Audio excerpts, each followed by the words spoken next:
menurut teropong dari Amnesty International bahwa polisi telah melakukan unlawful killing atau istilah lain extrajudicial killing. Itu betul-betul saya kira tidak ada sedikit pun keimanannya, takut akhirat, takut siksa kubur. Jadi ini yang ingin saya sampaikan, saudaraku, ini saatnya kita bersatu. Assalamualaikum warahmatullahi wabarakatuh. Saudaraku, saya akan urun rembuk ya, ikut memberikan pendapat tentang perkembangan yang menurut banyak kalangan termasuk saya, lenyapnya nyawa 6 laskar FPI yang ternyata menunjukkan berbagai dimensi hukum, politik, ideologi, ya, dan di sana terdapat katakanlah campur tangan kekuasaan dari power holder, ya, pemegang kekuasaan sekarang ini. Maka saya akan memulai dengan mengingatkan bahwa heboh yang luar biasa sekarang ini jelas telah menjadi perhatian internasional, terutama oleh lembaga Amnesty International. Jadi Amnesty International ini merupakan gerakan antar masyarakat bersifat internasional, sekitar 7 juta dari 150 negara itu ikut bergabung di Amnesty International ini. Sekretariatnya berkedudukan di Inggris, dan di Indonesia ini Saudara Usman Hamid merupakan cabang atau perwakilan Indonesia untuk Amnesty International. Saudara, jadi saya tadi pagi mendownload ini ya. Mendownload pendapat Amnesty International tentang kepolisian kita. Jadi Police Accountability Indonesia. Jadi akuntabilitas polisi di Indonesia, 86 halaman. Kalau saya bedah tentu memakan waktu, tetapi kesimpulannya adalah yang paling penting bahwa berbagai penanganan polisi mengenai pelanggaran hukum di negara Indonesia ini yang kita cintai itu memang katakanlah tidak accountable, sulit dipertanggungjawabkan karena pelanggaran HAM-nya itu luar biasa. Jadi bayangkan sebuah lembaga internasional yang bergerak di 150 negara, kemudian khusus meneropong tentang akuntabilitas polisi kita, dan kesimpulannya memang tidak accountable. Kalau menurut Saudara Usman Hamid, menurut teropong dari Amnesty International, kita ini jelas sekali sudah langsung menyimpulkan bahwa polisi telah melakukan unlawful killing. Jadi membunuh yang betul-betul di luar hukum, atau istilah lain extrajudicial killing. Jadi pembunuhan extrajudicial di luar hukum juga. Karena yang dibunuh bukan perampok, bukan teroris, bukan orang yang mengadakan guncangan politik, bukan orang yang berbahaya. Jadi ada sejumlah warga negara mengiringi imamnya itu di tengah malam akan kembali ke Jakarta ya, untuk ada pengajian keluarga.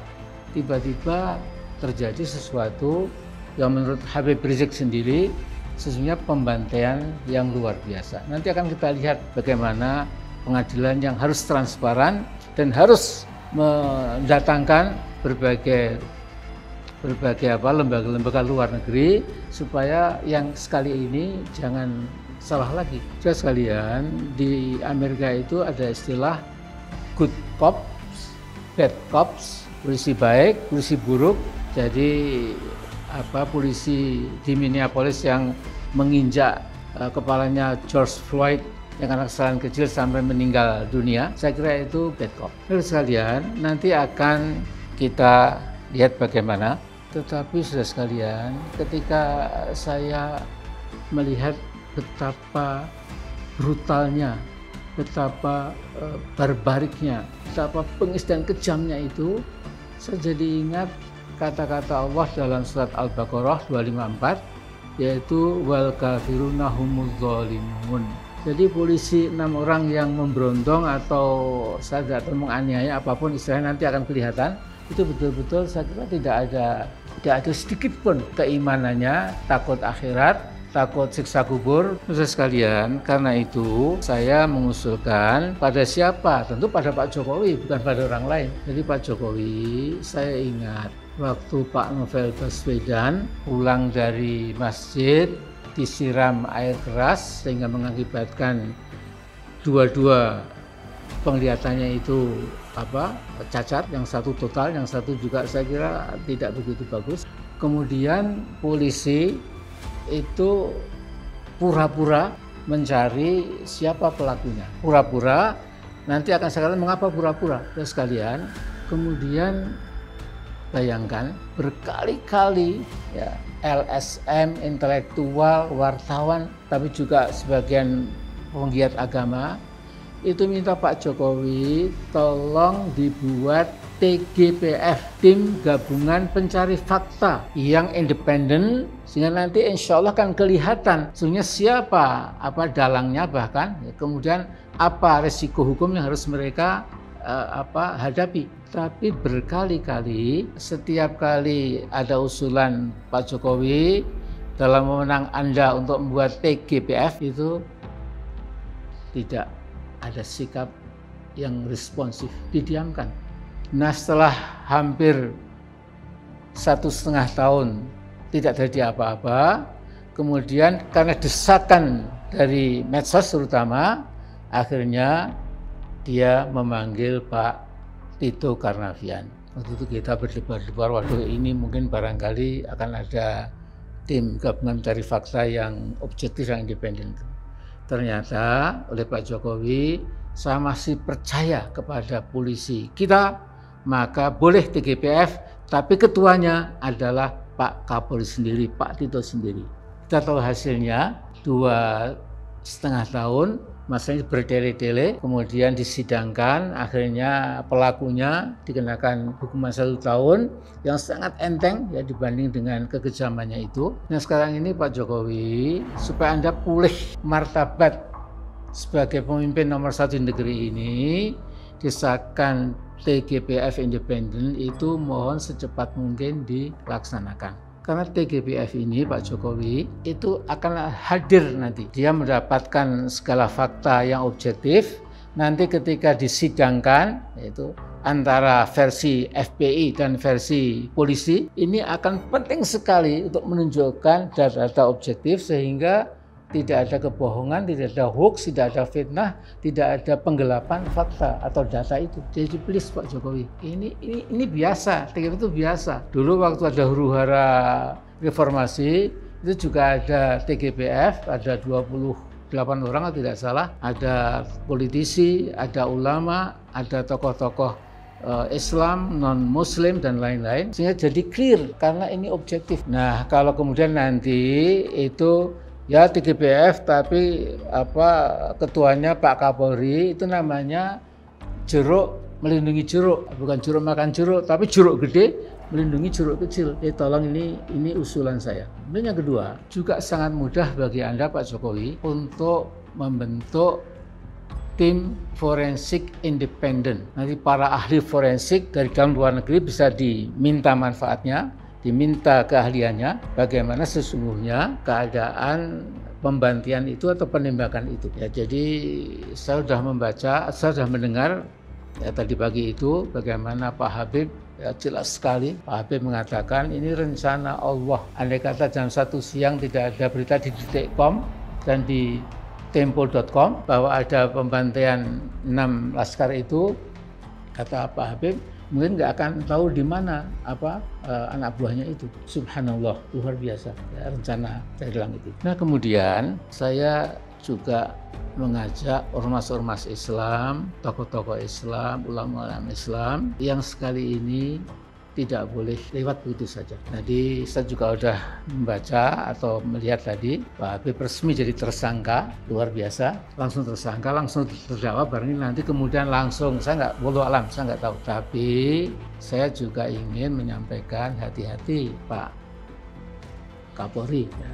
Baik Pak Jokowi lah, langsung pada sumbernya. Saya jadi ingat apa yang disampaikan Pak Jenderal Pramono Edi, ibaratnya Pak SBY yang pernah jadi KSAD. Almarhum pernah mengatakan bahwa anak buahnya itu ada beberapa tipe. Tipe yang garang di kota, tipe yang bengis di kota, itu kalau di hutan jadi kucing. Saya lihat juga itu polisi seragam sipil itu ya kan garang sekali, menguntit dari sekian puluh kilometer, berselira-seliri begitu ya untuk mencapai mobilnya Pak Habib, tapi tidak bisa dan lain-lain. Kemudian wallahu alam apa yang terjadi, tapi yang jelas ini juga pengecut. Kalau memang penegakan hukum nggak usah lah, ya nggak usah diteror, dipepet-pepet, dikuntit-kuntit, untuk apa?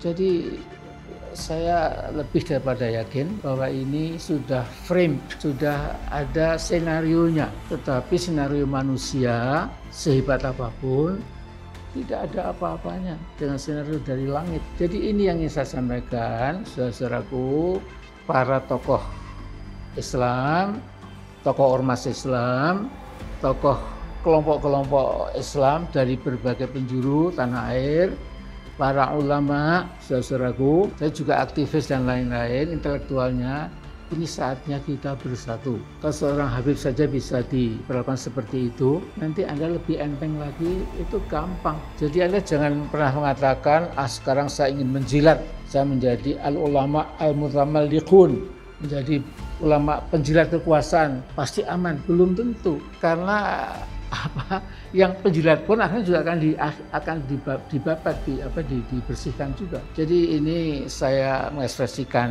pendapat saya di negara demokrasi yang sudah makin jadi otokratik dan oligarkik itu, tapi saya tetap menggunakan hak konstitusi saya, hak asasi saya untuk menyampaikan hal ini gitu. Jadi akhirnya saya hanya akan menutup wanti-wanti dari Al-Quran bahwa orang zalim itu memang akhirnya tempatnya besok neraka jahim, neraka jahanam.